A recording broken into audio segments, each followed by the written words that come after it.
सभी को सादर नमस्ते, तहे दिल से नमस्ते, तहे दिल से नमस्ते। मैं उपस्थित हो गया हूँ और आज बड़े सौभाग्य से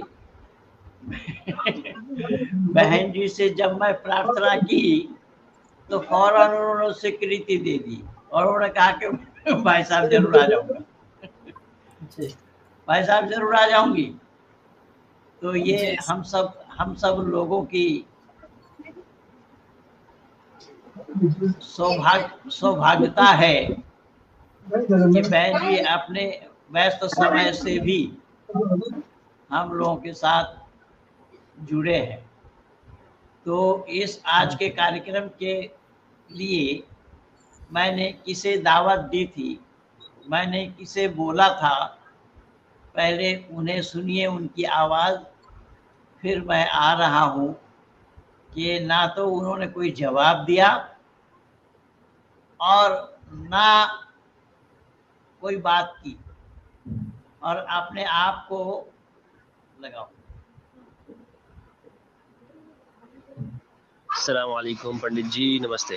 पंडित जी ये बताइएगा कि वेदों में सुना है मैंने कि ये लिखा हुआ है कि कदीम ज़माने के अंदर वेदों के अनुसार कुर्बानी की जाती थी, या इस हवाले से कुछ लिखा हुआ है, तो आप थोड़ा बताइएगा कि बुनियादी क्या बात लिखी हुई है। ये गलत पढ़ा है आपने, वो बामर्गियों का है। वेद का सारा काम अहिंसा से शुरू होता है। अहिंसा के माने है हिंसा ना करना। तो हिंसा शारीरिक, मानसिक और वाचिक, यानी वचन, कर्म और मन तीनों से हिंसा न करना। हिंसा में वो शुमार हो जाते हैं जैसे आपके घर में हम भोजन कर रहे हैं, मैं बाहर से आया, आपकी मेहमान नवाजी में मेरी बहन ने हमारे कटोरी में 2 चम्मच घी डाल दी और आपके कटोरी में 1 चम्मच घी डाल दी, ये भी हिंसा में शुमार होगा। हमें आधा घंटा बोलने के लिए समय दिया और हमने 1 मिनट ज़्यादा बोला, वो भी हिंसा में शुमार होगा। तो वेद में अहिंसा है। हिंसा करने वाला कभी परमात्मा का सानिध्य लाभ नहीं कर सकता। तो कुर्बानी तक का तो कोई सवाल ही नहीं है। धन्यवाद। मुफ्ती फजल हमदर्द साहब नमस्ते।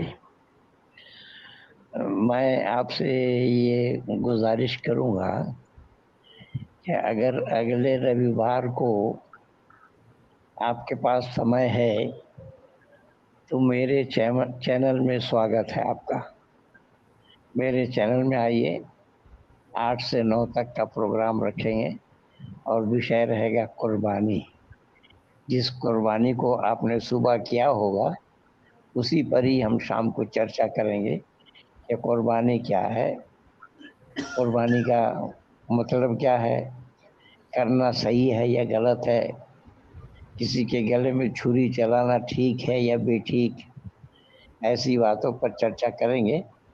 आपका स्वागत है, मेरे चैनल में आइए रात्रि को 8 से 9 तक, और आपका अभिवादन करेंगे, स्वागत करेंगे, आपका खैर मकदम करेंगे। आइए, धन्यवाद।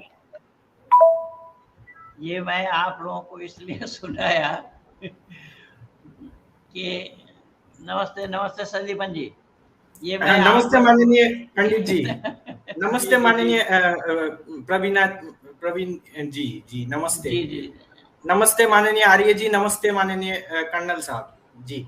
नमस्ते जी। नमस्ते नमस्ते प्रवीण जी, नमस्ते पंडित जी, नमस्ते पुनश्च नमस्ते जी। तो ये तो मैंने लिख करके दिया, कहीं आप लोग ये ना समझे कि महेंद्र पाल जी ने गलत बोला इसलिए मैंने ये आवाज भी आप लोगों के सामने प्रस्तुत कर दी जी। जो मुफ्ती फजल हमदर्द साहब अपने को समाज सेवी मानते हैं और अपने को जीवों पर दया करने वाला मानते हैं बहन जी हंस रही हैं। बिल्कुल भी नहीं, कोई ये कह ही नहीं सकता कि हम जीवों को कि वो लोग चाहते हैं, ये तो बात मैं मान ही नहीं सकती हूँ जी।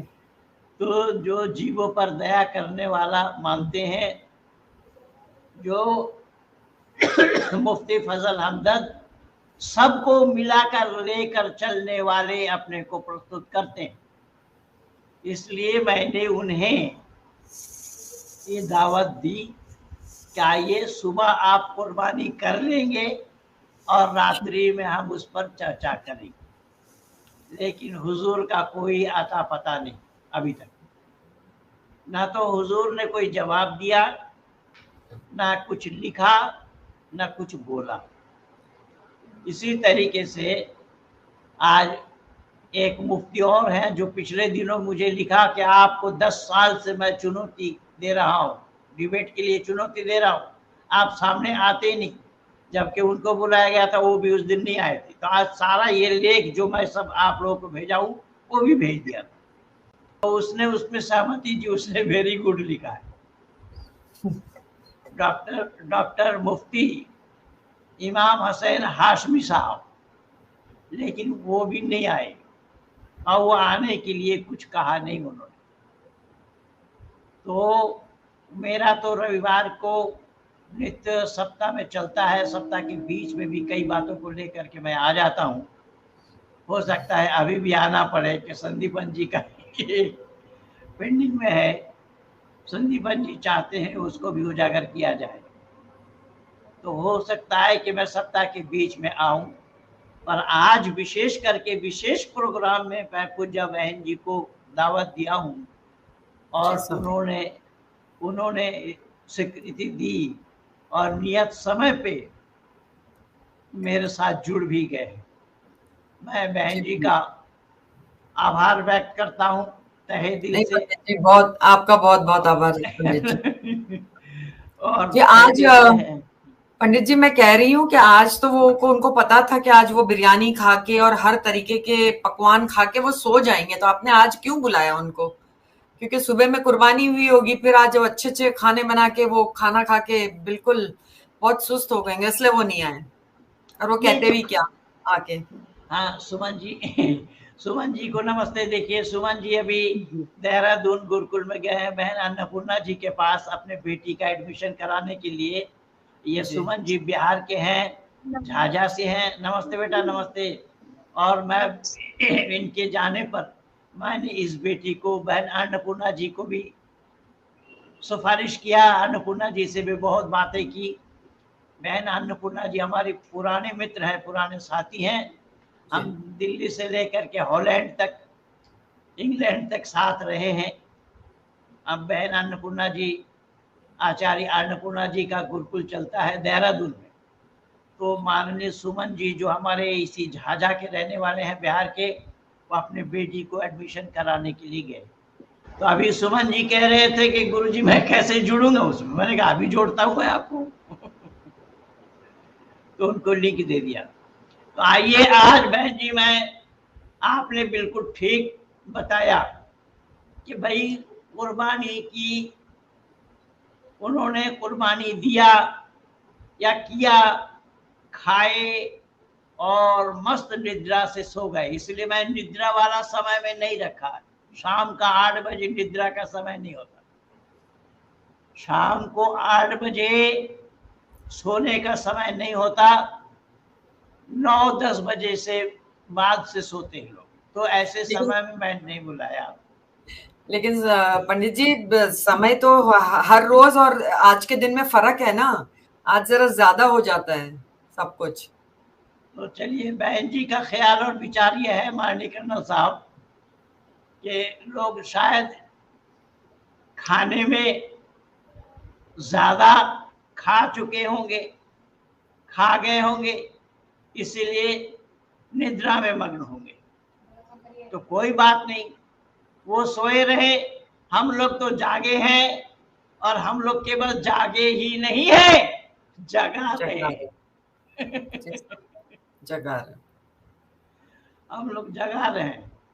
और उसी आधार पर मैं आज संदीपन जी को मैं कहूंगा हालांकि मैं तो किताब खोल कर बैठा हूँ कुर्बानी, मैं ये किताब खोल कर बैठा हूँ कुर्बानी। कुर्बानी वो चीज है जो इससे ज्यादा पसंदीदा तर काम अल्लाह के पास नहीं है। हाँ, ये लेकिन ये बात मैं नहीं समझ पाया। हाँ बहन जी आज बहन जी नमस्ते नमस्ते नमस्ते।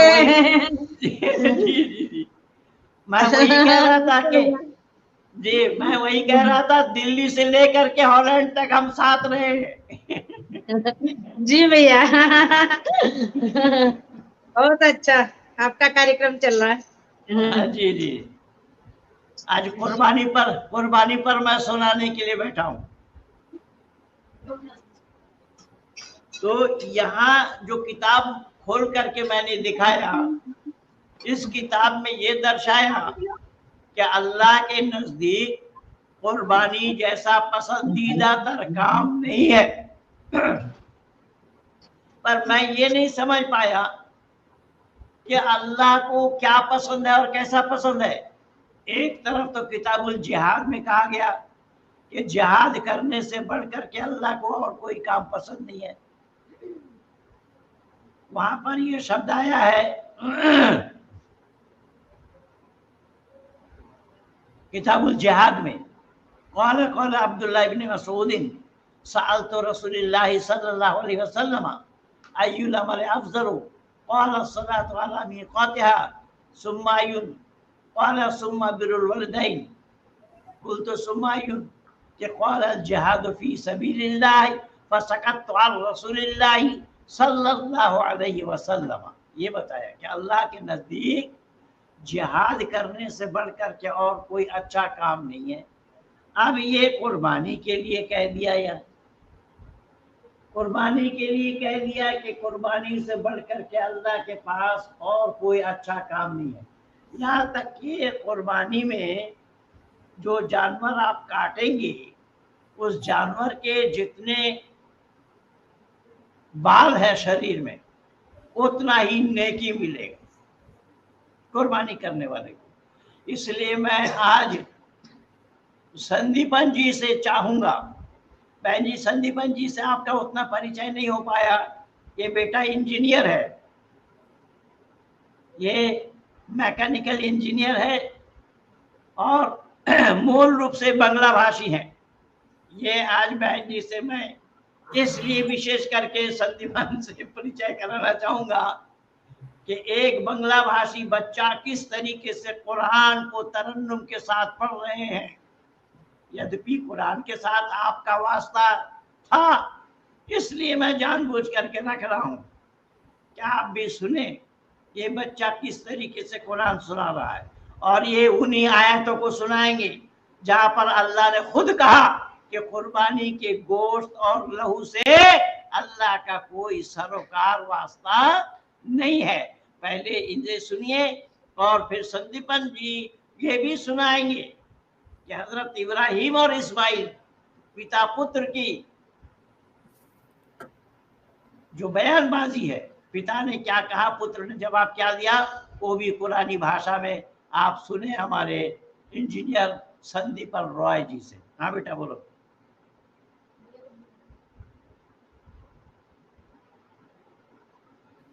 जी नमस्ते सभी को, मैं पुनः नमस्ते करना चाहूंगा। नमस्ते नमस्ते। देखिए जी जी जी हाँ, तो यहाँ देखिए ये है सूरा हज आयत नंबर 37 और यहाँ अल्लाह अज़्ज़ व जल ने इरशाद फरमाया है कि लय्यनाल्लाह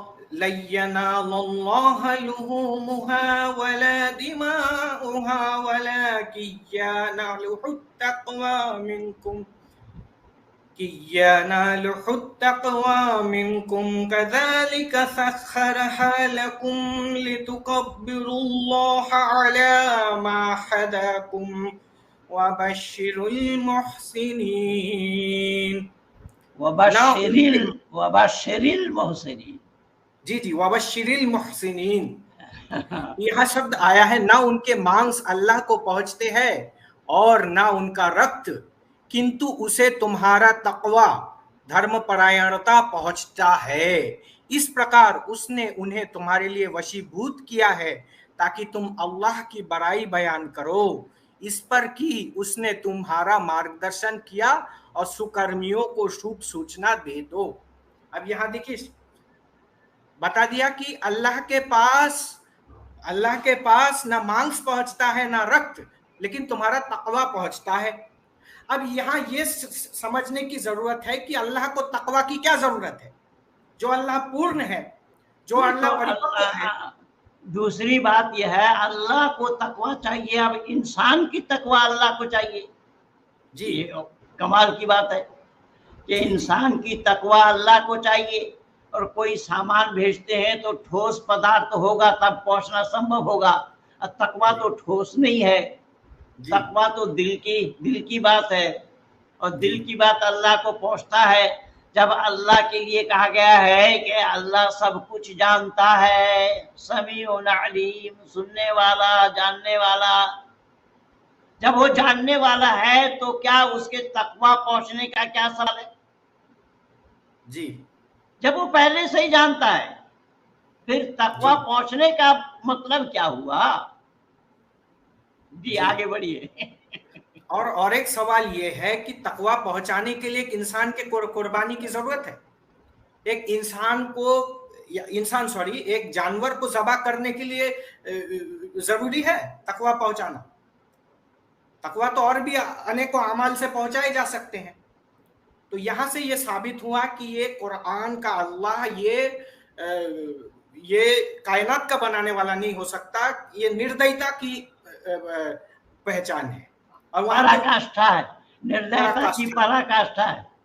और वहां तो सूरह माइदा में वो कैसे ज़बह करना है, वहां हुर्रिमत अलैकुमुल मैततु वद्दमा वल हमल खिंजीर वमा उहिल्ल लिगैरिल्लाहि बिही वल मुनखनिकतु वल मौकूज़तु वल मुतरद्दिअतु वन नतिहतु वमा अकलस सबउ इल्ला मा ज़क्कैतुम वमा ज़ुबिहा अलन नुसुबी।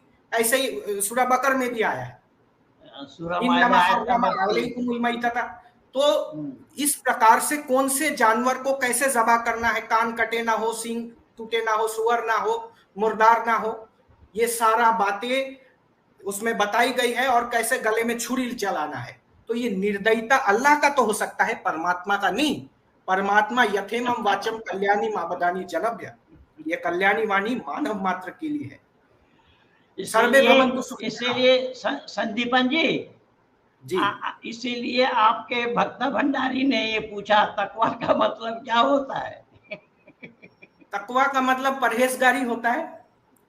परहेजगारी अल्लाह से, यानी अल्लाह से डर रखना, हर बुराई से परहेज करना। जी, हर बुराई तो ये से बचना। जी जी जी बताइए। फिर दूसरी आयत दिख रही है, मैं दिखाता हूं। आ रही है दूसरी आयत? नहीं आ रही है। मैं शेयर करता हूं फिर से, शेयर स्क्रीन विंडो।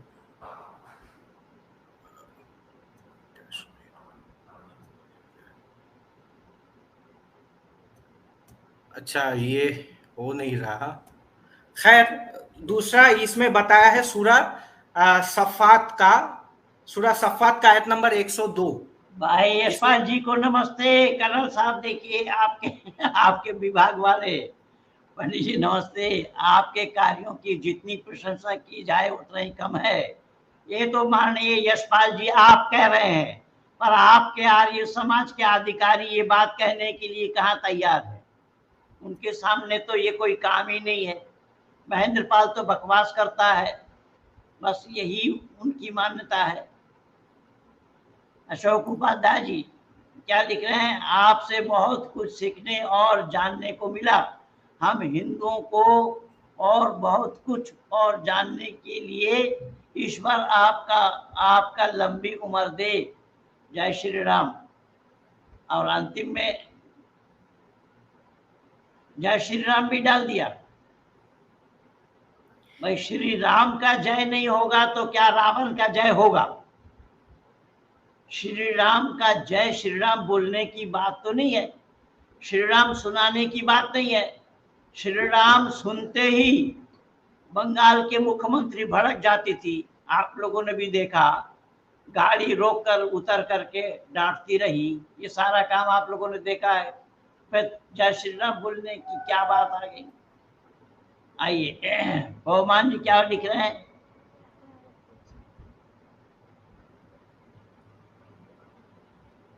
नमस्ते परवीन पूजा जी, परवीन उपाध्याय जी हैं। नमस्ते। कर्नल सुरेश जी पाटिल जी को भी नमस्ते, मगनलाल जी को भी नमस्ते, संदीपन रॉय को भी नमस्ते। बहुत बहुत धन्यवाद है आपको। हाँ संदीपन बाबू आगे बढ़िए। हाँ, फिर यहाँ ये दूसरी जगह आया है। अब इब्राहिम का किस्सा आया है यहाँ पे, और यहाँ तफसीर ग्रंथ से मैं हवाला दूंगा कि यहाँ अल्लाह अज़्ज़ व जल ने इरशाद फरमाया है, फलम्मा बलगा मअहु अस्सअय क़ाल या बुनय्य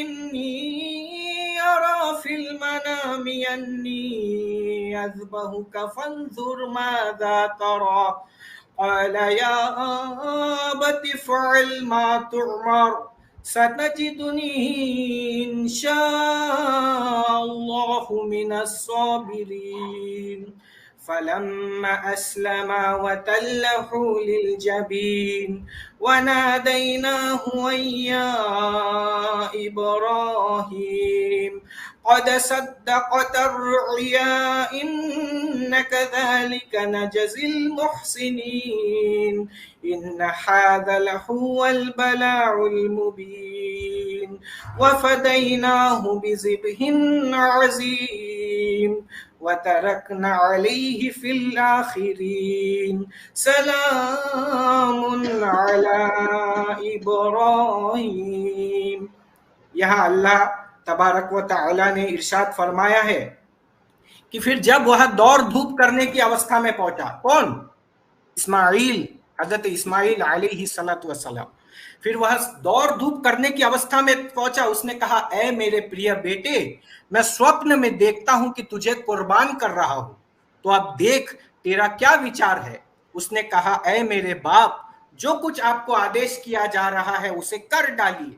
अल्लाह ने चाहा तो आप मुझे धैर्यवान पाएंगे या आप मुझे जिंदा पाएंगे। फिर बोला, अत्यंत जब दोनों ने अपने आप को झुका दिया, अल्लाह के सामने झुका दिया, और उसने, इब्राहिम ने उसे कनपट्टी के बल लेटा दिया, तो उस समय क्या दृश्य रहा होगा, सोचो। सुभान अल्लाह बुकरतन वसीला। और हमने उसे पुकारा, ऐ इब्राहिम, तूने स्वप्न को सच कर दिखाया, निस्संदेह हम उत्तम कारों को इसी प्रकार बदला देते हैं। निस्संदेह यह एक खुली हुई परीक्षा है, और हमने उसके बेटे को एक बड़ी कुर्बानी के बदले छुड़ा लिया, और हमने पीछे आने वाले नस्ल में उसके अच्छे जिक्र छोड़ा। अब देखिए यहाँ क्या है, यहाँ बहुत सारी समस्या है। जब यहाँ पहला समस्या तो ये है कि ऐ मेरे बाप, जो कुछ आपको आदेश दिया गया है उसे कर डालिए, अल्लाह ने चाहा तो आप मुझे धैर्यवान पाएंगे। अच्छा, यहाँ अल्लाह ने हजरत इब्राहिम अलैहिस्सलातु वस्सलाम को स्वप्न दिखाया, क्या कि अपनी सबसे प्यारी चीज को वो कुर्बान कर रहे हैं, यहाँ पे बेटा है। तो हजरत इब्राहिम अलैहिस्सलातु वस्सलाम को ये युक्ति, ये तर्क लगाना चाहिए था कि अल्लाह, ऐ अल्लाह, ईमान वाले के लिए तो सबसे प्यारी चीज अगर कोई चीज है वो तो अल्लाह है। ये बेटा तो क्या, ये कौन से, ये क्या मतलब, आपके नजदीक, आपके समकक्ष तो कोई इसकी कोई अहमियत नहीं है। तो हजरत इब्राहिम को ये कहना चाहिए था अल्लाह को कि अल्लाह, आप हमारे लिए सबसे, हमारे लिए आप प्यारे हैं। इब्राहिम की, इस्माइल की बात आप क्यों कर रहे हैं?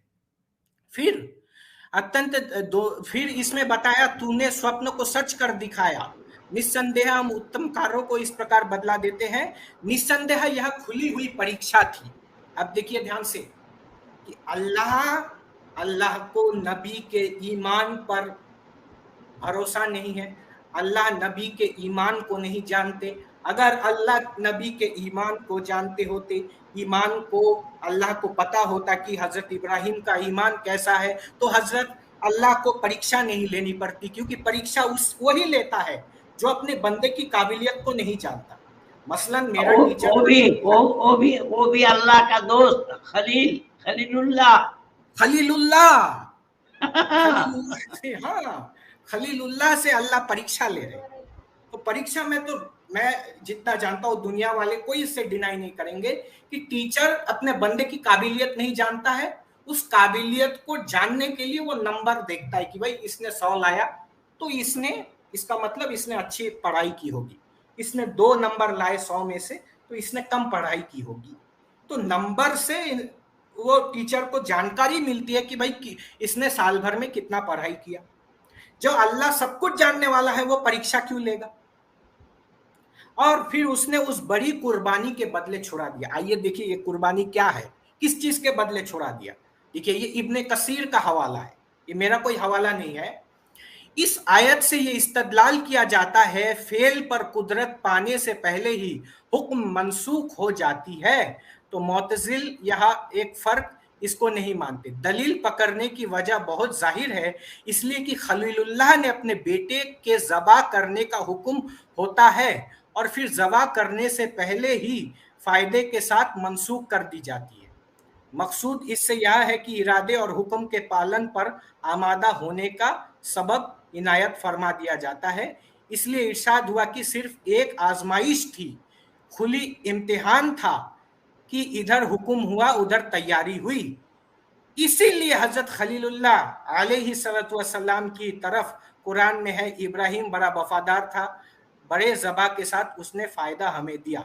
सफेद रंग का, बड़ी आंखों और बड़ी सींगों वाला, उम्दा खुराक से पला हुआ भेड़ फायदे में दिया गया, जो सबर में मेवल के दरख्त से बंधा हुआ मिला, जो जन्नत में 40 साल तक चढ़ता रहा। सुनिए, जन्नत में 40 साल तक अगर वो बकरा चढ़ता रहा या वो दुम्बा चढ़ता रहा, तो मेरा ये सवाल है और मैं बहुत ही शालीन शब्दों में ये कहना चाहता हूँ, क्योंकि हमारे समक्ष हमारी माननीय प्रवीण जी है, कि वहां उनको अपने शारीरिक जरूरत पूर्ण नहीं करने पड़े थे। वहां जब वहां खा रहा था तो रफा हजत की आवश्यकता नहीं पड़ी। वहां पे 40 साल तक चढ़ता था तो वहां पे उसको रफा हजत की आवश्यकता नहीं। वही जब दुम्बा इस दुनिया में आया तो कौन सा यानी क्या मैकेनिज्म फिट करके लाया गया? आप समझ रहे हैं ना, मैं इशारों में बात कर रहा हूँ। तो यही संदीपन जी, मैं आपको रोक करके एक बात बताना चाहूंगा कि यही इशारा और आपने जो संजीदगी से बात कही, ये इन्हें सहन नहीं है। इसीलिए मोहम्मद आसिफ क्या लिखा है, देखिए, हराम खोर वो जानता पर बंदों को देखना था। अरे जानने वाला देखेगा, मूर्ख जाहिल कहेगा। यही तो जहालत है तुम लोगों के, कि नुपुर शर्मा ने बोला, नुपुर शर्मा ने बोला, नुपुर शर्मा ने बोला। क्या बोला? तुम्हारे बाप में भी शर्मा ने क्या बोला मैं बता रहा हूँ ना। ये अखबरना इसहाक इब्न इब्राहिम क़ाल अनबअना अबू मुआविया क़ाल हद्दसना हिशाम इब्न उरवता अन अबीही अन आयशा अन्न रसूलुल्लाह सल्लल्लाहु अलैहि वसल्लम तज़व्वजहा वहिया बिन्तु 60 व बना बिहा वहिया बिन्तु 90। 60 का सित्ता का अर्थ क्या होता है और 90 का अर्थ क्या होता है? निकाल करके देखो जरा, बताओ। 6 9। अब मैं इसका तर्जुमा नहीं कर रहा हूँ, ये अपने अकाबिर से पूछिए आप। हाँ, इसलिए मैं बोल रहा हूँ कि ये नुपुर शर्मा उस दिन से हो रही है, जून महीने से, और आज जुलाई का 10 तारीख है। आज तक सामने ये नहीं ला पाया, ना वो सुप्रीम कोर्ट के जज ने जो फैसला दिया, जो सुनाया, जो वक्तव्य दिया, उसने बोला कि नुपुर शर्मा ने बोली क्या थी। नुपुर शर्मा ने जो बोली, अगर वो बात सामने आ जाए तो मैं हवाला प्रस्तुत कर दूंगा। और नुपुर शर्मा जिस दिन बोली थी उसी दिन भी मैं बुखारी शरीफ हदीस के पेज उठा करके दिया था अपने चैनल में। वो लगा है, मेरे वैदिक ज्ञान .in में भी लगा है, मेरे फेसबुक पेज में भी लगा है और यूट्यूब में भी लगा है। मैं ये प्रमाण दे रखा हूं सबसे पहले। और नुपुर शर्मा वाली बात जिस दिन आएगी उस दिन मैं ये सारा प्रमाण इकट्ठा करके दूंगा। लेकिन अफसोस की बात तो ये है कि नुपुर शर्मा ने बोला, नुपुर शर्मा ने किया, नुपुर शर्मा ने ये, नुपुर शर्मा पर FIR क्यों नहीं? ये आदि आदि हो रहा है। अब नुपुर शर्मा ने जो बोला, नुपुर शर्मा ने बोला इसलिए महुआ मैत्री भी बोले। क्या तमाशा है देखिए। नुपुर शर्मा ने बोला इसलिए महुआ भी बोलेगी। अरे नाम मैत्री है, अब मित्रता रखती नहीं है किसी से, काहे के मैत्री है पता नहीं।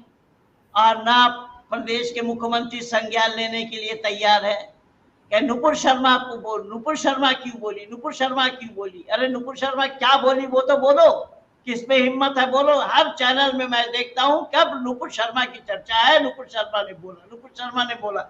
अरे क्या बोला वो तो उजागर करो, क्या बोला, कौन सा दोषी है। अगर तुम्हारी किताब में ना हो तब वो दोषी है। अब तुम्हारी किताब में है, तुम्हारी किताब से उठा करके दिया जा रहा है, तुम अपनी किताब को बैन लगाओ ना, अपनी किताब पर प्रतिबंध लगाओ, अपनी किताब को मार्केट से उठा लो, लोग पढ़ना बंद कर देंगे, बोलना बंद कर देंगे। पहले तो केवल अरबी से ही काम चलाते थे। जब इन लोगों ने मन बनाया कि अब अरबी से हम करेंगे काम, तो केवल अरब वालों को और अरबी पढ़ने वालों को ही पता रहेगा। इन्होंने दुनिया को उजागर करने के लिए उसी अरबी का हिंदी भी बनाया, उर्दू भी बनाया, अंग्रेजी भी बनाया। जब आप बना रहे हैं तो दुनिया वाले उसे खरीद करके पढ़ेंगे नहीं क्या? तो दुनिया वाले जब पढ़ेंगे तो जानेंगे क्या है मामला, बात कौन सी थी। तो यही सब हो रहा है। लेकिन आज तक ये बात सामने नहीं आ पाया, आज तक ये बात किसी ने सामने उठा करके नहीं दिया कि आखिर बोला क्या गया था, क्या बोला था जिस पर प्रतिबंध लगना चाहिए। न तो सुप्रीम कोर्ट ने बोला, और सुप्रीम कोर्ट के जज ने तो पता नहीं क्या अपने मन से बोले, इसलिए रिटिन में नहीं दिया। उन्होंने केवल बोला है और बोल करके भी डर महसूस कर रहे हैं। तो कहने का तात्पर्य मेरा ये है कि नुपुर शर्मा ने बोला इसलिए बंगाल वाले बदला ले रहे हैं। ये गोपाल माली क्या लिख रहा है, माँ के कदमों में जन्नत होती है, मगर क्या माँ जन्नत में होती है? इस्लाम के अनुसार माँ तो जन्नत में होगी नहीं साहब। माँ के कदमों में जन्नत है ये इस्लाम कहते हैं, पर माँ को जन्नत में अल्लाह जगह कहाँ देगी? परवीन जी नहीं जा पाएंगी। यही तो कारण बना परवीन जी को इस्लाम को अलविदा कहने का कि भैया जब तो हमारा सारा नेकी बर्बाद है, हम नेक काम करने के बावजूद भी इसकी गिनती कुछ नहीं है तुम्हारे पास, तो मैं टाटा कर रहा हूँ। जी जी पंडित जी, टाटा बाय बाय। जी तो यही तो कारण बना, यही तो कारण बना कि जितना भी इस्लाम को अलविदा कह रहे हैं, इस्लाम को अलविदा कहने वाले लोग, मुझे तो ये बहन परवीन जी ने पूछी थी, पंडित जी आपने इस्लाम क्यों छोड़ा? मैंने कहा कि बहन जी मैंने छोड़ा नहीं, इस्लाम वालों ने ही मुझे कहा तुम निकलो। क्यों? मैंने सवाल उठाया, मैंने सवाल किया, वहां जवाब नहीं है, वहां सवाल करना जायज नहीं है। कुल्लु मा जा बिर्रसूल मिन इंदिल्लाह, रसूल ने जो बताया अल्लाह की तरफ से बिना छानबीन की उसको मान लेना, तस्लीम करना, कबूल करना। कुरान कहता है ज़ालिकल किताब ला रैब फीह, कोई शक कोई शुबा की गुंजाइश नहीं। तो जब मैं सवाल उठाया, सवाल उठाने से ये कह रहे हैं कि निकलो निकलो निकलो, देर न लगाओ, बाहर जाओ। बहन परवीन जी के साथ भी यही हुआ। तो यही तो कारण बना कि जो लोग जानना चाहते हैं क्या आखिर इसका कारण क्या, वजह क्या है, ये वजह नहीं बताएंगे। ये श्यामल आर्य के लिखे हिंदुरा बर्तमाने ध्वंसे द्वार प्रांते दाঁড়িয়ে এর মূল কারণ হিন্দুরা বেদকে তিলাঞ্জলি দেওয়ার কারণে হিন্দুদের এই দুর্দশা। ठीक ही बोलो श्यामल बाबू, ये कह रहे हैं कि हिंदुओं ने वेद को छोड़ा है और वेद को छोड़ने के कारण ही हिंदुओं की ये दुर्दशा है। तो ये बात है जी। इसलिए संदीपन जी आज मैं आपसे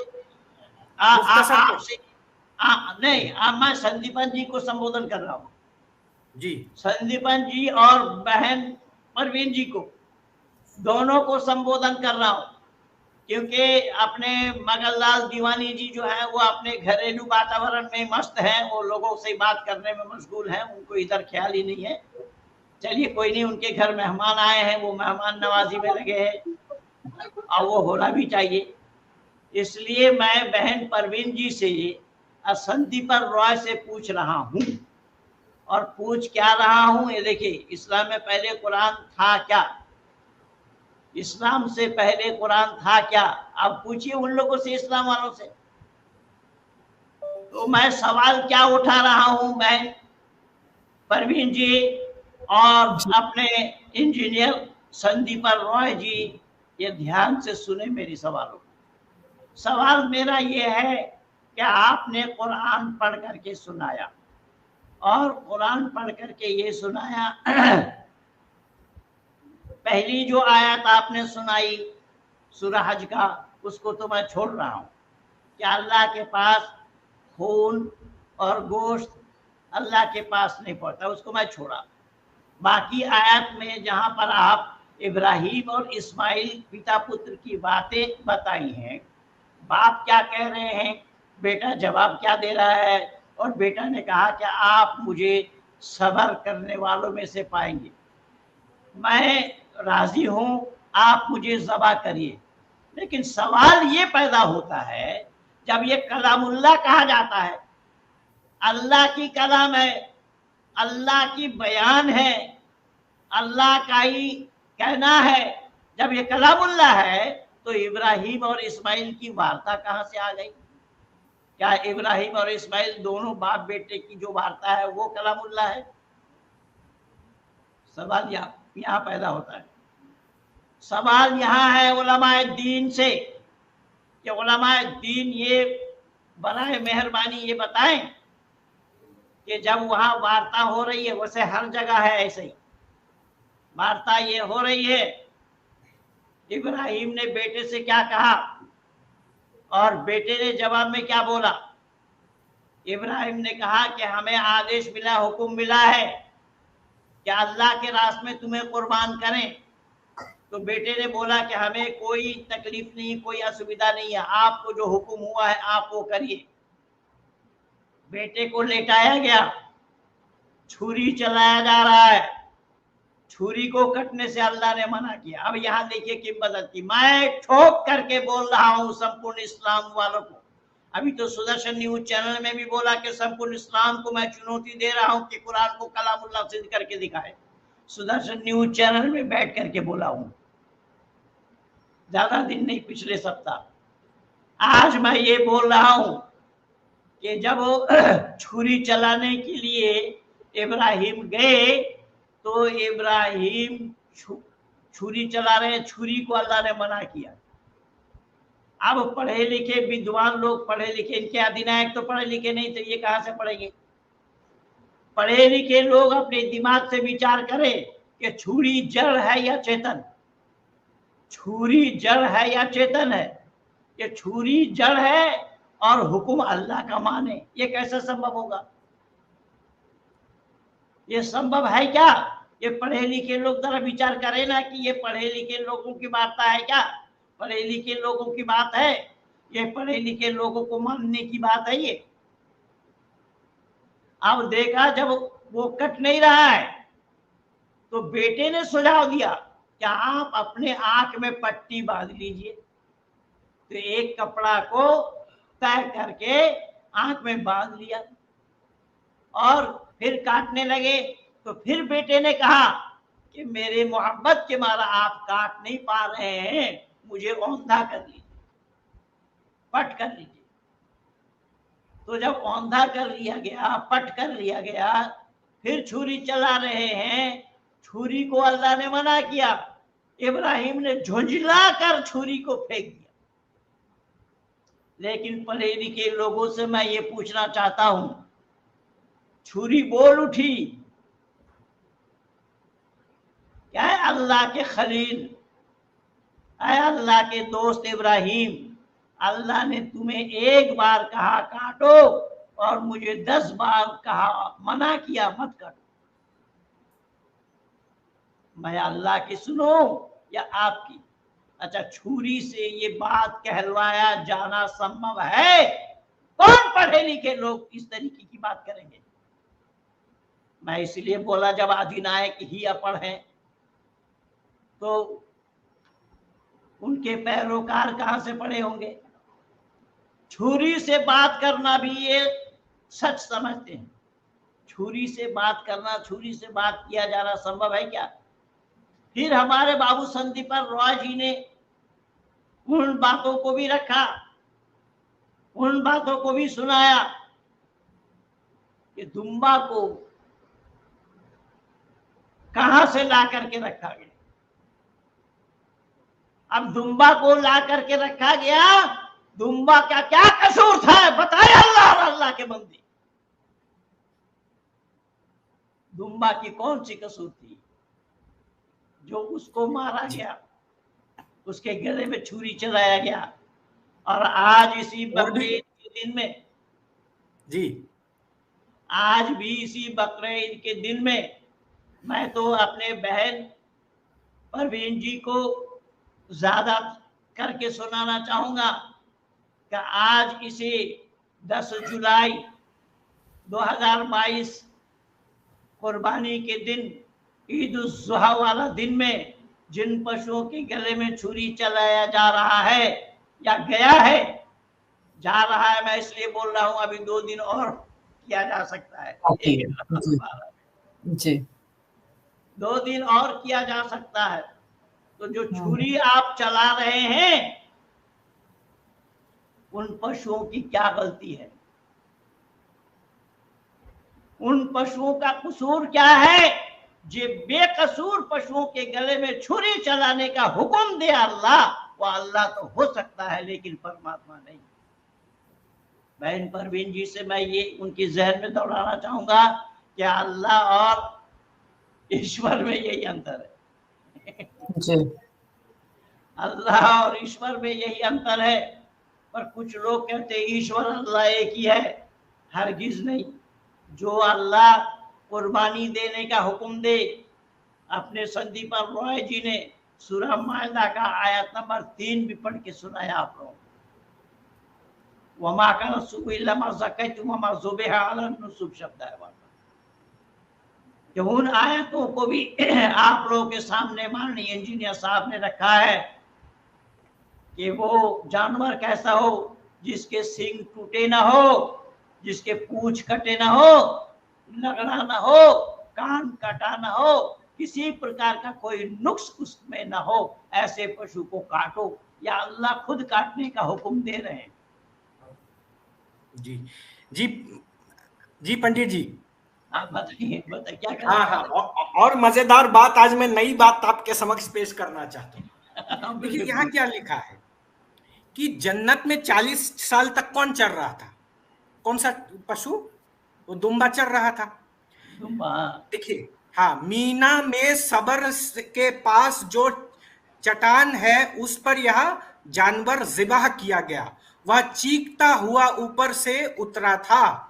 यह वही भेड़ है, सुनिए ध्यान से, यह वही भेड़ है जिसे हाबिल ने राहे खुदा में कुर्बान किया था। उस हाबिल का सूरह माइदा नंबर 31 उसमें यह वही भेड़ है जिसे हाबिल ने राहे खुदा में कुर्बान किया था। इसकी ऊन किसी कुद्र सूखी माइल थी, इसका नाम जरीर था। ठीक है, जो भी था हमने, मैं ये कह रहा हूं कि वो जन्नत में कितने साल था? 40 साल था। और ये वही दुम्बा है जो आदम के जमाने में हाबिल और काबिल के झगड़े के उस प्रकरण में यह कुर्बान किया गया। और ये इस्माइल का काल है। तो क्या हाबिल और काबिल और इस्माइल के काल में 40 साल का फर्क है? बताओ दुनिया वालों। अगर 40 साल का फर्क नहीं है तो 40 साल को छोड़ करके बाकी समय वो दुम्बा कहाँ था? ये बताओ, यही बता दो। मैं इस्लाम कबूल करने के लिए तैयार हूँ। अरे ये तो बहन परवीन जी के लिए मेरे लिए हुआ कि हम लोग उसी में रह करके जब सवाल उठाए तो हम लोगों को अलविदा कह दिया, पर आप तो उसमें नहीं है बेटा बहन परवीन जी। और यहाँ क्या बताया गया है पंडित जी, देखिए ऊपर वाले पारा में बोला गर्दन उसका तांबे का बन गया। किसका? इस्माइल का तांबे का बन गया। यहाँ देखिए सुद्दी रहमतुल्लाह अलैह से रिवायत है कि जब खलीलुल्लाह अलैहि सलातु वस्सलाम ने ज़बीउल्लाह के हलक पर छुरी फेरी तो गर्दन तांबे की सी हो गई। ना कटी और ना यहाँ आवाज आई। हम इसी तरह नेक काम करने वाले का बदला देते। अब ये बताइए, गले में ये यहाँ पे जो है ना, यहाँ से रक्त संचालन होता है, ये अगर तांबे का बन जाए तो इंसान 2 मिनट टिक नहीं पाएगा माननीय पंडित जी। अगर ये गले का हिस्सा तांबे का बन जाए तो रक्त चलाचल बंद हो जाएगा और इंसान 2 मिनट में यानी वो इन्ना लिल्लाह हो जाएगा उनका। ये तांबे का बन गया है। नीरज बिष्ट जी ने क्या लिखा है देखिए जी, मैं अपना मुकदमा खारिज करता हूँ जी। जी माननीय प्रवीण जी, नीरज बिष्ट ने मुझे कुछ पारितोषिक भेजा है, इनको धन्यवाद है। पत्रम पुष्पम। ये नमस्ते गुरुजी। गुरुजी के साथ सभी लोगों को नमस्ते। इस्लाम के साथ साथ आपने अपने बारे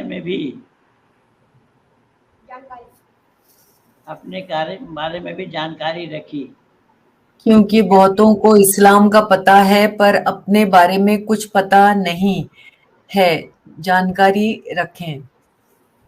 ये नीरज बिष्ट जी बहुत होनहार बच्चे हैं और परमात्मा की असीम अनुकंपा है कि मेरे टच में आने के बाद बहुत सारे इस्लामियों को इन्होंने छक्का छोड़ा रखा है, ये तर्क के आधार पर। तो तर्क इनके पास नहीं है, ये लोग तर्क जानते नहीं है, ये लोग सवाल न सुनना जानते हैं न सवालों के जवाब इनके पास है। ये पूरा अंधा अनुकरण है, पूरा ब्लाइंडनेस है। इस्लाम कोई धर्म का नाम नहीं है। इसलिए मैंने साफ शब्दों में फिर यही कहूँगा कि नुपुर शर्मा ने जो कुछ भी बोला है वो सब उन्हीं के किताब से ही उठा करके दिया है। ज़रूरत पड़ने पर वो सारा प्रमाण इकट्ठा करके दिया जाएगा। पर हर चैनल में हर एंकर को मैं यही पूछना चाहूँगा कि नुपुर शर्मा ने बोला है, ये सब कह रहे हैं कि नुपुर शर्मा ने बोला है, क्या बोला है ये कोई नहीं जानता। और मैं यहाँ यही कहना चाहता हूँ कि कोई भी सियासत्ता का कोई भी किताब का नाम उठा दे, वहीं से दिखा दूंगा मैं। बहन परवीन जी, मैं आपको बता दूं कि ये हमारे बच्चा इंजीनियर जी संदीपन रॉय, ये मूल रूप से बंगाली हिंदू परिवार से हैं। तो इन्होंने कैसे इतना अध्ययन किया कुरान का और वो सब? ये परमात्मा की असीम अनुकंपा है कि मेरे टच में आने के बाद ये निरंतर इनकी उन्नति होती रही। जी, मेरे टच में आने के बाद निरंतर गहराई में ये गोता लगाते रहे और उसके गहराई तक पहुंच करके जैसा मोती निकाला जाता है डुबकी मारकर, वैसा ही कुरान और हदीसों में से इन्होंने डुबकी लगाते हुए मोती निकाला है बहन जी। जी जी, इसलिए विशेष करके मैं आपसे परिचय करने के लिए आज संदीपन से कहा जी, बेटा तेरे पास समय है तो आ जाना। जी बहन परवीन जी को मैं बोला रखा हूँ। तो इसी तरीके से बहन जी मैं आपको बताऊं कि हमारे यहाँ पर शुद्ध वैदिक संस्कृति का प्रचार है। और ये मत समझिएगा कि ये संदीपन को केवल अरबी कुरान और हदीस आती है, नहीं, ये वेद भी उतना ही जानता है। वाह, बहुत अच्छी बात है, बहुत ही। वेद भी उतना ही जानता है, वैदिक संस्कृति को भी उतना ही नजदीक से जानता है। जी इसलिए मैं अब बहन परवीन जी से ही हाथ जोड़ करके विनती करूंगा जी कि आप भी 2 शब्द बताएं, 2 शब्द रखें। जी पंडित जी, मैं आज 2 स्ट्रीम कर चुकी हूँ इसी के ऊपर, और मैं ये बात जरूर कहूंगी कि ये कुछ नहीं है, सिर्फ कहते हैं ना जबान का और जायके का स्वाद लेना है इनको। ये अगर इब्राहिमिक, अगर उस टाइम पे ये आया भी था तो फिर क्यों नहीं जूस लोग और क्रिश्चियन लोग क्यों नहीं मानते इसको, इस दिन को? अगर सही में सिर्फ मुसलमानों ने, सिर्फ रसूल अल्लाह ने ये शुरू कर दिया वापस से, प्रॉफिट मोहम्मद ने, कि भाई हमको चलो वापस से शुरू कर दे हम कुर्बानी। इतने दिन तक ज्यूज लोग आप देखिए, आप क्रिश्चियंस लोग देखिए, उनके इधर भी ये इंसिडेंट है, उनके किताबों में भी है। तो क्यों नहीं उन्होंने भी क्यों नहीं फिर वो रखा? ये फिर से मोहम्मद के टाइम पे, ये इनके प्रॉफिट के टाइम पे ही क्यों वापस शुरू हुई वापस से ये कुर्बानी? क्योंकि इनको जायका चाहिए था और कुछ नहीं, इनको जबान का जायका चाहिए। सबसे बड़ी बात ये है बहन जी जी, ये लोग कितने बड़े अकल के दुश्मन हैं, देखिएगा। उसी पशु के गले में छुरी चला रहे हैं ये कहकर बिस्मिल्लाह अल्लाहु अकबर, ये कहकर छुरी चला रहे हैं अल्लाह के नाम से, जिस अल्लाह को रहमान और रहीम बताया गया है। जो अल्लाह रहमान भी है और रहीम भी है, वो अल्लाह पशु के गले में छुरी चलाने का हुक्म दे, और वो अल्लाह पशु के गले में छुरी मुसलमानों से चलवाने के लिए कहे, या अल्लाह तो है लेकिन परमात्मा नहीं है।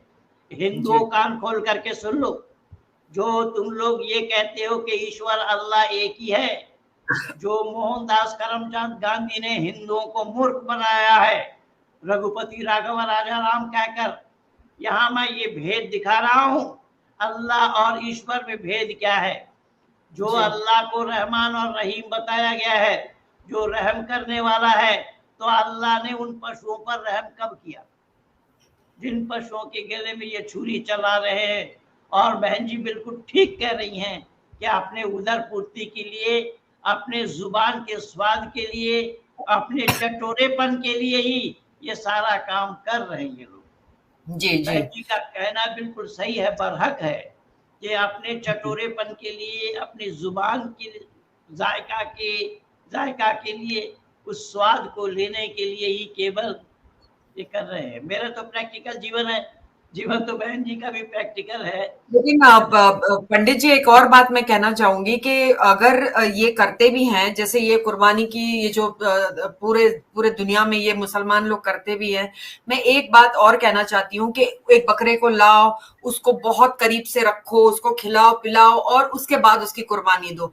तो मुझे एक बात समझ में नहीं आता, और कहते हैं कि इससे मतलब इसका आपका अटैचमेंट हो जाएगा, इसलिए आपको उसकी कुर्बानी देनी है। तो अटैचमेंट सबसे ज्यादा तो हमारे बच्चों से होता है हमारा, तो दो हमारे बच्चों की, देखते हैं ऊपर वाला हमको कौन सी वाली छुरी को बोलता है कि नहीं कटने के लिए।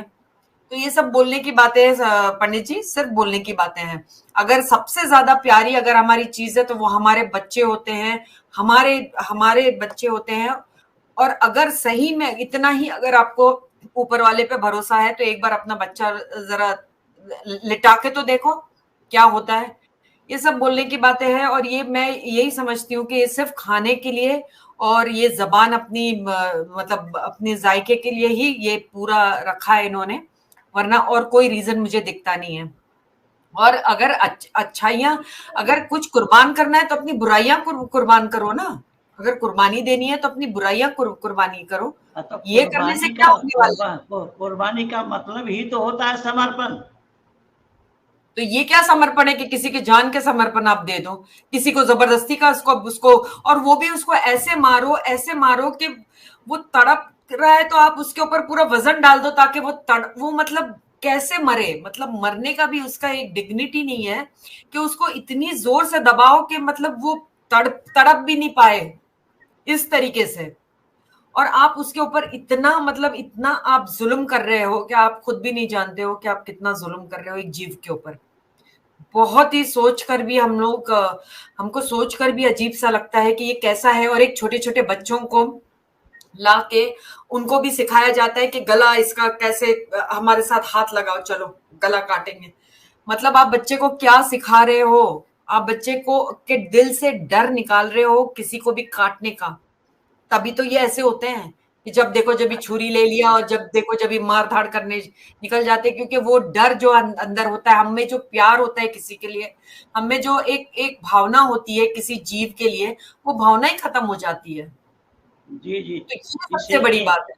इसीलिए ये मिस्टर सेन क्या लिख रहे हैं, नमस्कार পশ্চিম বাংলা থেকে বলছি পণ্ডিত মশাই, এই মহান কাজ আরো দ্রুতগতিতে এগিয়ে চলছে। यानी बहन जी ये सब वक्तव्य सुन करके ये कह रहे हैं कि पश्चिम बंगाल से मैं बोल रहा हूँ, पंडित जी ये काज और द्रुतगति से चल रहे हैं। यानी हमारा और आपका प्रयास विफल नहीं जा रहा है। हमारा और आपका प्रयास विफल गया होता तो हम लोग यहाँ तक नहीं पहुंच पाते। जी हमारी जी क्या लिख रहे हैं कि नमस्ते फ्रॉम पाकिस्तान। देखिए बहन जी, बहन परवीन जी, आपके प्रोग्राम में पाकिस्तान से भी लोग जुड़े हैं। जी जी, सबको अक्ल आ जाए बस, चाहे पाकिस्तान का हो, हिंदुस्तान का हो या ईरान का हो, कहीं से भी लोगों को बस ये समझ में आ जाए कि जैसे हम हैं वैसा ही हर एक जीव है। मैं एक समझती हूँ कि जितना दर्द हमको अपने लाइफ के लिए होता है, हम कैसे भाग खड़े होते हैं अगर हमें कोई मारने आए, तो क्या उनको हक नहीं है जीने का, या उनको कोई हक नहीं है? वो बेजुबान है, वो गाय हो या फिर जो भी जीव हो, गाय हो, कोई मुर्गी हो या कोई भी हो, क्या उनको जीने का कोई हक नहीं है? या जस्ट हम भी तो एक प्रकार के एनिमल्स ही है, सोशल एनिमल है हम बस हम ज्यादा वो हो गए हैं। तो इसका मतलब कि हम एक जीव जो बोल नहीं सकता है, जो अपने आप को डिफेंड नहीं कर सकता है, उसको मार के हमने क्या कर लिया? जाओ कोई शेर को मार के दिखाओ, जाओ कोई शेर के जबड़े में हाथ डाल के दिखाओ, फिर आप शेर के पेट में आप होंगे। तो आप मतलब उस जानवर को मार रहे हो जिसका बेचारे का कोई वो बेचारा इतना निहत्था, और इतना मैं समझती हूँ कि कितना सैड लगता है मुझे यही सोच करके क्या रिलीजन सिखा रहा है। ये रिलीजन कैसा है? ये कैसा रिलीजन है जिसमें कोई कंपैशन, मतलब कोई दया भावना है ही नहीं। तो जब आप बच्चों को भी यही सिखाते हो कि काटो काटो, तो फिर वो बच्चा भी क्या होगा बढ़ के? पंडित जी, वो क्या होगा बड़ा होकर? उसे कोई डर नहीं रहेगा फिर गला काटने में। इसलिए प्रेम आर्य जी लिखते हैं, लव यू आचार्य जी। प्रेम आर्य पाकिस्तान से, बहुत बहुत धन्यवाद है प्रेम जी। हम यहाँ पे मुस्लिम को समझाने की कोशिश कर रहे हैं। कल मुस्लिम बदल रहे हैं, बिल्कुल बहुत बदलेंगे साहब। इसलिए तो मैं फजल हमदर्द को बोला था। फजल हमदर्द को आज मैं इसी कार्यक्रम के लिए बुलाया था। फजल हमदर्द बहुत लंबी चौड़ी बातें करते हैं, कहीं हिंदुओं के मंदिर में जा रहे हैं, कहीं और जगह जा रहे हैं, इस तरीके का काम वो करते हैं, वो हिंदू मुस्लिम एकता दिखाने के लिए। मैं इसलिए बोला था कि आजा जरा कुर्बानी करते हुए आप, लेकिन बहन जी ने तो एक शब्द में ही काट दिया कि सो गए। और क्या पंडित जी, सो गए होंगे बड़े मजे में। आज मगरिब की भी नमाज पढ़ के सो गए होंगे, दोपहर की जोहर की नमाज पढ़ के सो गए होंगे, बस सो गए होंगे। आज ज्यादा हो गया होगा, बिरयानी शिरयानी सब ना ज्यादा हो गई होगी। नहीं लेकिन तो पढ़े, हाँ, फिर उठ के ईशा की पढ़ेंगे, फिर उठ के मतलब हर जब अजान होगी पढ़ के हो जाएंगे। आज का दिन उनका आराम करने का है, इसलिए नहीं आए। शर्मा जी लिखते हैं, मनोज शर्मा जी लिखते हैं, जगत गुरु श्री महेंद्र पाल आर्य जी, आपसे मेरा एक प्रश्न है कि इफ्तार पार्टी क्या होती है और इसे हिंदू क्यों देते हैं? कभी मैंने दूसरे पक्ष को इफ्तार पार्टी देते नहीं देखा, कृपया प्रकाश डालने का। ये इस पर मेरा वीडियो लगा हुआ है बाबू, आप मेरे चैनल में जाकर के इफ्तार पार्टी बाय महेंद्र पाल आर्य लिखिए, आ जाएगा, वहां पर आ जाएंगे आप। तो कहने का तात्पर्य मेरा ये है कि हमारा और आपका जो प्रयास है, आज इस तरीके से हम यहाँ तक पहुँच पाए हैं। आज लोग इस सच्चाई को जानने का प्रयास कर रहे हैं, सच्चाई को बोलने का प्रयास कर रहे हैं, सच्चाई को बोलने के लिए हिम्मत जुटा पा रहे हैं। और मैं इसी मिशन को आगे चलाने में लगा हुआ हूँ। मैं संदीपन नहीं, ऐसे बहुत सारे बच्चों को मैं तैयार किया हूँ। तो आपके साथ संदीपन जी का परिचय नहीं था, इसलिए मैं विशेष करके संदीपन को कहा कि बेटा आप आओ, आज बहन जी से मैं परिचय कराऊं। अपने माननीय कर्नल साहब तो पूना से हैं, आपके साथ इन्होंने वार्ता भी किया है। जी जी, मैं जानती हूँ बहुत अच्छे से। माननीय कर्नल साहब तो अपने संदीपन रॉय के नाम से ही लट्टू हैं। अच्छा। मैं बड़ा उनका फैन हूँ, मैं संदीपन का बड़ा फैन हूँ। बहुत अच्छी बात है, बहुत ही अच्छी बात है। आपके पड़ोस में मगर लाल जी हैं, मगर लाल जी से भी आपका संपर्क मैं कराया हूँ। मगर लाल जी भी इस तरीके से एक टीम चला रखे हैं, उसमें ईसाई और मुसलमानों को वैदिक धर्म में दीक्षा दे रहे हैं, वैदिक धर्मी बनने के लिए उन्हें सत्या प्रकाश दे रहे हैं, वैदिक धर्मी बनने के लिए वैदिक साहित्य दे रहे हैं। और वो काम आज आहिस्ता आहिस्ता भारत में नहीं, अपितु भारत से बाहर भी वो काम पहुंच गया। जी जी जी पंडित जी, बहुत अच्छी बात। भाई मगरलाल जी का जितना भी धन्यवाद करूंगा उतना ही कम और थोड़ा है। और मैं विनती करूंगा कि 2 शब्द आप भी जरूर बोले मगरलाल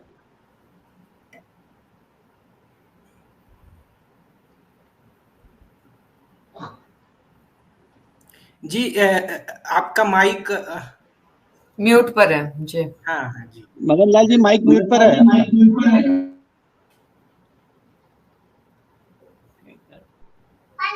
नहीं आवाज आ रही? अरे आप बोलेंगे तो आएंगी आवाज। नहीं, अभी आवाज आ रही है ना? अरे आवाज आ रही है। जी जी जी, बहन जी को आज मैं कॉल करने वाला था, मैं उस आपके एरिया में गया था। अच्छा अच्छा अच्छा। हाँ जी। तो आज दो इस्लाम वाले हमारे साथ में आए थे, तो मैं आपका सहायता लेने वाला था। अच्छा, मैं आउट ऑफ बॉम्बे हूँ, ओके, ठीक है, कोई बात नहीं। जी जी, मैं अपने रिश्ते के यहाँ आई हूँ, तो मैं जब भी बम्बई पे आऊंगी तो आपसे। जी पंडित जी हमें भी सिखा दो। आप सभी पैनल में जुड़े लोगों को मैं एक बात बता रहा हूँ, ये मोहम्मद किफायतुल्लाह अंसारी सीख रहे हैं पंडित जी, हमें भी शिक्षा दी।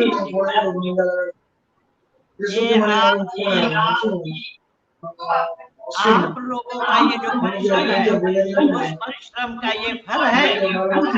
मगरलाल जी आपका म्यूट करिएगा, काफी आवाज आ रहा है। म्यूट क्या करिएगा, उन लोगों को बोलिए जो काम हम कर रहे हैं, क्या काम बोल रहे हैं, बोले जा रहे हैं, उनको थोड़ा रोकिए।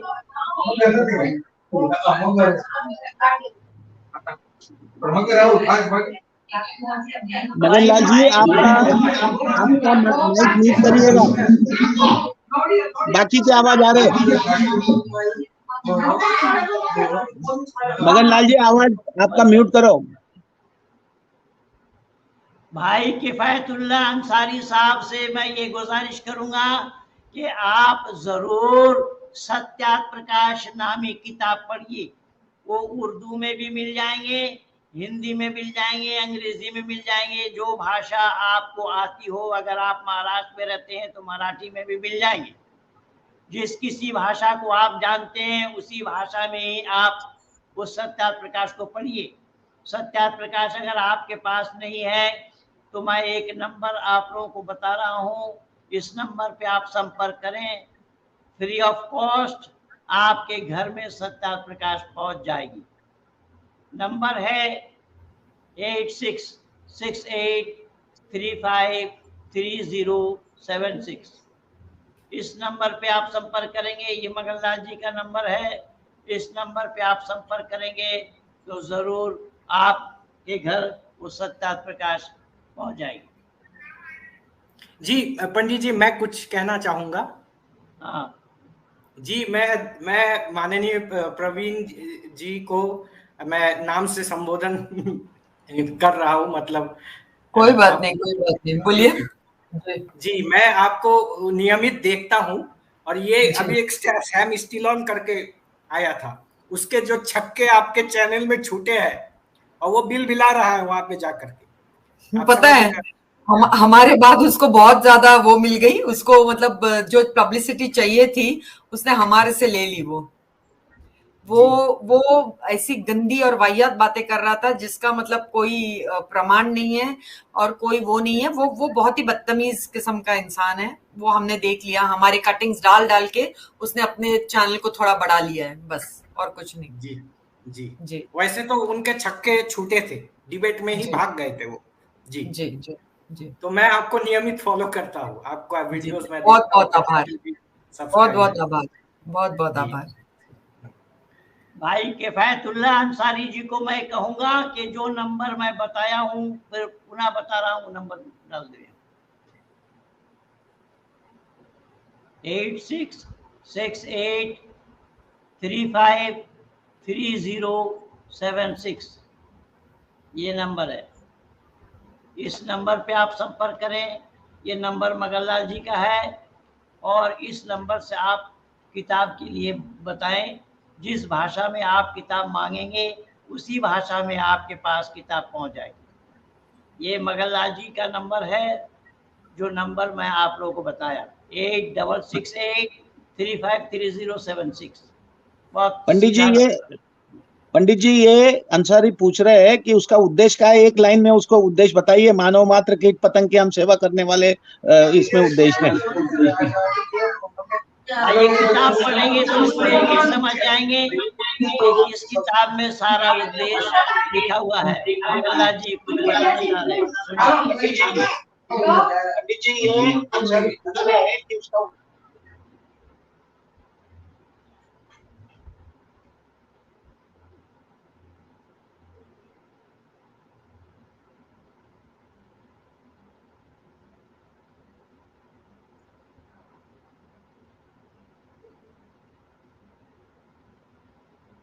ये इसके एक्सप्लेन करने की कोई आवश्यकता नहीं है। पहली बात तो किताब आपके हाथ में आ जाएगी, आप खुद जान जाएंगे। ये किताब मानवता का पाठ उसमें पढ़ाया गया है, जो पशुओं के गला काटने से बच सकते हैं आप।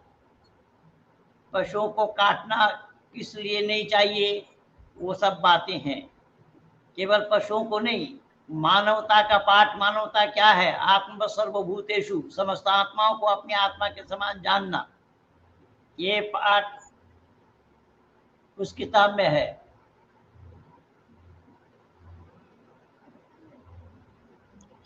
सोफिया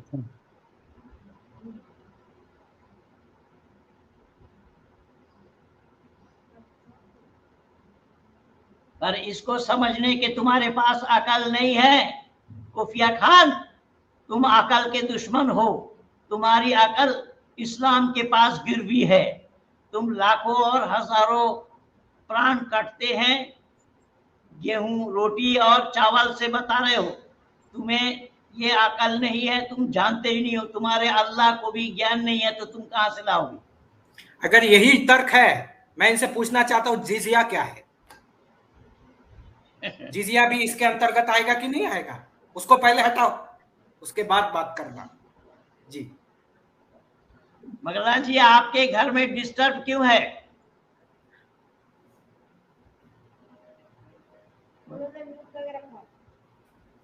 बोल मगरलाल जी, आप कुछ कहें, दो शब्द।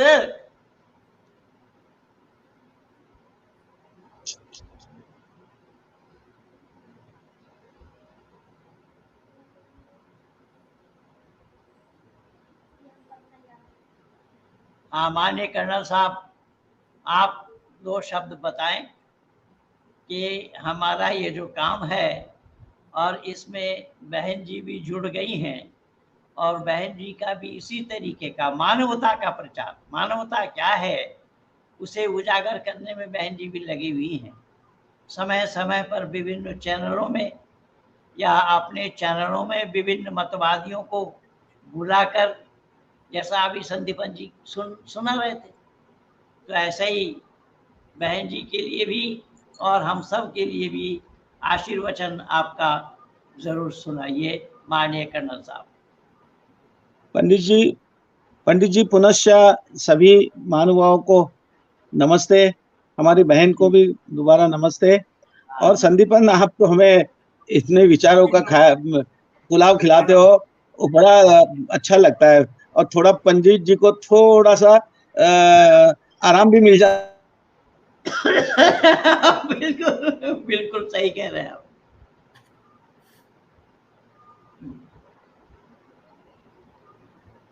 क्या हो? आवाज आ रहा है मेरा?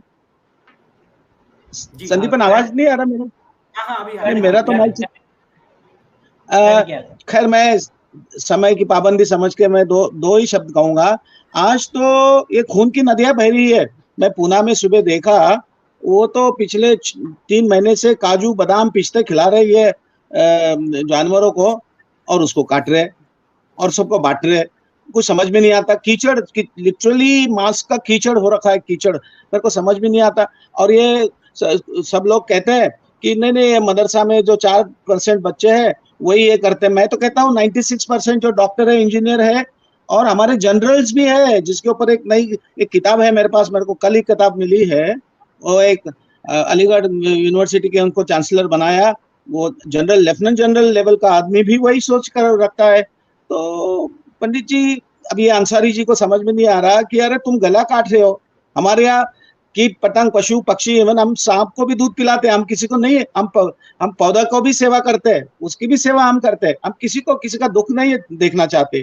तो हमारी संस्कृति यही है। हमारी संस्कृति में कभी कुछ गला काटने वाली बात कभी भी नहीं हुई है। हाँ, पहले जमाने में अगर कुछ होता होगा तो उसमें रिफॉर्म्स आते देखिए, आजकल हम कुर्बानी अगर देनी भी हो, सो कॉल्ड कुर्बानी, उसको कुर्बानी नहीं कहेंगे, हम नारियल चढ़ाते हैं। नारियल हम जब बोलते हैं तो नारियल एक प्रकार की यह है कि उसका पानी सबको पिलाते हैं और उसका अंदर का जो खोबरा होता है सबको खिला देते हैं। बस यही एक हमारी जो कहते हैं प्रथा अच्छी चल रही है, लेकिन किसी का गला काटने वाली बात नहीं। पंडित जी, ये बहुत बहुत धन्यवाद माननीय कर्नल साहब आपको। लेकिन मैं आज आप बहन परवीन जी से, माननीय कर्नल साहब से और भाई मगनलाल जी से भी, क्योंकि आप लोग बम्बई निवासी हैं, बम्बई और पूना के रहने वाले हैं। आज मैं देख रहा था कि शाहरुख खान अपने छोटे बेटे को लेकर अपने घर से जाकर के लोगों को हाथ हिलाकर अभिवादन कर रहे थे। क्या इन लोगों ने कभी नमाज पढ़ी, चाहे ईद की हो और बकरीद की?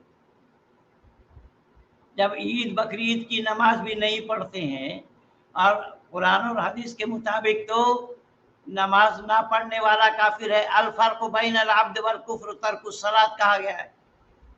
काफिर में और मोमिन में यही अंतर है कि जो नमाज पढ़ता है वो मोमिन है, जो नमाज को तर्क करता है वो काफिर है। तो ये खान ब्रदर बताएं, जो हाथ हिलाकर आप नमाज के वक्त अभिवादन कर रहे थे, तो ईद की नमाज पढ़ी थी क्या? तो ईद की नमाज नहीं पढ़ते हो। पंडित जी, देखने वाले तो पागल हुए तो सारे हिंदू ही है ना, उनको बढ़ावा देने वाले, उनको उनकी पिक्चरें देखने वाले, उनका 100 करोड़ का बिजनेस करने वाले कौन है? कौन जाता है देखने के लिए सीधा? हिंदू तो पागल है, हिंदू तो पागल है। देख नहीं रहे, अजमेर में ज्यादातर हिंदू ही जाता है। और उसी अजमेर मजार के खादिम नुपुर शर्मा के लिए वो बता रहे हैं तन से जी, जुदा। तो फिर वही तो हो गया है ना कि कोई जाने को अभी तैयार नहीं है हिंदू, तो कहीं ना कहीं अकल आनी चाहिए और जगना चाहिए। ये लोगों को समझना चाहिए कि ये लोग क्या कर रहे हैं। अब अगर आप पिक्चर भी हीरो लोगों को देखो, और अगर आप ये सोचो कि ये हीरो लोग बहुत वो है और आप वो हो जाओ, तो जाता कौन है पिक्चर देखने के लिए? ये 500-500 रुपए जो मॉल में जा जाके देखते हैं, उनकी गलती नहीं है, वो तो कमा रहे हैं। पिक्चर भी 100-100 करोड़ 200-200 करोड़ बन रही है, तो अब उनको क्या है, उनको तो पैसा मिल रहा है। तो देखने वाला को सोचना चाहिए कि हमको क्या करना है, देखने वाले को सोचना चाहिए। मजाक बना के तो हमारे हिंदू धर्म को तो मजाक बना के रखा है फिल्मों में भी, और पागल जैसे बताते हैं हर एक ब्राह्मण को, हर एक वो अजीब सा वो बताते हैं। तो इसमें शाहरुख खान की क्यों गलती है? गलती तो हिंदुओं की। शाहरुख खान तो पैसे बना रहे हैं भाई, वो तो बड़े बड़े बंगले खरीद सकता है। शाहरुख खान की गलती मैं ये बता रहा हूँ कि एक तरफ इस्लाम को ढो रहा है, नमाज पढ़ता नहीं है, तो काहे का इस्लाम है, ये मैं बोल रहा हूँ। वो तो साल में एक बार तो जाना पड़ता होगा शायद, कभी दिखाने के लिए भी कि मैं भी मतलब मोमिन हूँ। नहीं तो आज भी तो नमाज का ही दिन था, बकरीद का नमाज पढ़ने का दिन था। आज तो घर के अंदर ही पढ़ लिया होगा, शायद घर ही में पढ़ लिया होगा पंडित जी, घर में पढ़ लिया होगा शायद। घर में तो ईद की नमाज जमात में पढ़ने का नियम है। अरे सारे लोग जमात छोड़ के उसी को देखने लग जाएंगे, वो भी एक प्रॉब्लम ही हो जाएगी ना पंडित। सब छोड़ देंगे नमाज, के शाहरुख खान आया है चलो हम नमाज छोड़ दें, तो सब उसके पीछे ही भागेंगे। तो फिर इसीलिए उसको वो सोचता होगा कि मैं ही नहीं जाऊं। ये भी हो सकता है। इसका मतलब नमाज पढ़ा नहीं है उसके पास, अल्लाह का हुक्म पढ़ा नहीं है, पर फिर इस्लाम का नाम क्यों ढो रहा है? मेरा सवाल यहाँ है, फिर अपने को इस्लामी क्यों मानता है? सवाल यहाँ है। सही बात है। तो खैर मैं निवेदन कर रहा हूँ कि ये सारा हिंदुओं की कमी है, जो हिंदू लोग इस तरीके से अपने वैदिक संस्कृति को जानने का प्रयास नहीं किया, और नाहक बातों को लेकर के चिल्को कर रहे हैं। यही तो मैं बोला ना कि नुपुर शर्मा हर चैनल में चिल्लाया जा रहा है, पर नुपुर शर्मा ने क्या बोला, ये सब कह रहे हैं क्या बोला, कोई कहने के लिए तैयार नहीं। क्या बोला वो जानते नहीं है, बोल ही नहीं पाएंगे। अब नुपुर शर्मा ने क्यों बोला, वो तस्लीम रहमानी को पकड़ लेना चाहिए। तस्लीम रहमानी को पंडित जी, अभी भी तस्लीम रहमानी हर एक न्यूज चैनल पे बैठा हुआ नजर आता है, हर एक न्यूज चैनल पे पहुंच जाता है। मैं अभी आज कल परसों उनको देख रहा था ये न्यूज 18 में, पर न्यूज 18 चैनल वाला इतनी भद्दी चैनल है कि जो शोएब जमाई जूता खोल करके वहां मारने के लिए शर्मा को दिखा रहा है, और फिर उसी न्यूज चैनल में उसी को बुलाने की जरूरत है। क्यों मैं पता नहीं जी, क्योंकि ये लोग आ भी जाते हैं, और दूसरी बात इनको पैसे भी तो मिलते हैं आने के, तो इनकी वैसे भी इनकी दुकान वैसे भी चलती है कि टीवी पे आकर कुछ बोलो, कुछ ऐसे बात करो जो मतलब ऐसे हो, लाइक न्यूज बन जाए, कुछ अच्छा न्यूज बन जाए।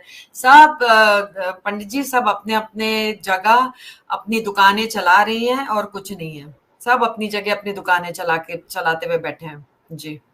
तो खैर और दूसरी बहुत बहुत धन्यवाद आप सभी लोगों को कि आप लोगों ने अपना समय निकालकर माननीय पूज्या बहन जी के विचारों को भी सुने, हमारे यहाँ पर उपस्थित जनों के विचारों को भी सुने। संदीपन रॉय ने तो आज बिल्कुल पिटारा खोल दिया, कुर्बानी का पिटारा खोल दिया है। इसमें मैं दावा के साथ ये कह रहा हूँ कि ऐसे संदीपन रॉय एक नहीं, मैं अनेकों को बनाया हूँ। समय समय पर वो लोग आते हैं, गणेश दास का भी अभी 2 दिन पहले सुने थे। इस तरीके से मैं बनाया हूँ। बहन जी खूबी की बात यह है, ये बच्चा बांग्ला भाषी है, मूल रूप से बांग्ला भाषी है, लेकिन इसके उर्दू और अरबी के ज्ञान को देखिए जी। बहुत अच्छा। सही में मैं खुद ही समझ रही थी कि मुझे लगा सही में अगर मैंने इनका नाम नहीं पढ़ा होता तो मुझे लगता है ये मुल्ला ही है कोई, जो इतनी अच्छे से मतलब बोल रहे हैं कुरान के इतने अल्फाज बराबर निकल रहे हैं, तो मुझे लगा था शायद ये एक्स मुस्लिम होंगे। मुझे समझ में ही नहीं आ रहा था ये रॉय कैसे हुए। तो बहुत ही अच्छा, इतना सब जानना वेद के बारे में, कुरान के बहुत बहुत बहुत बहुत ही बड़ी बात है, बहुत बड़ी बात है जी।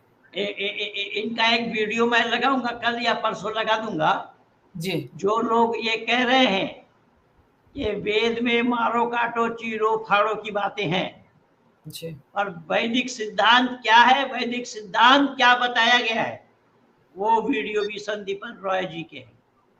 मैं अभी 1-2 दिन में वो वीडियो आप लोगों के सामने प्रस्तुत कर दूंगा कि जो लोग अनर्गल वेद को जानते नहीं है और अनर्गल प्रलाप कर रहे हैं वेद पर, जो वेद का वह नहीं जानते हैं।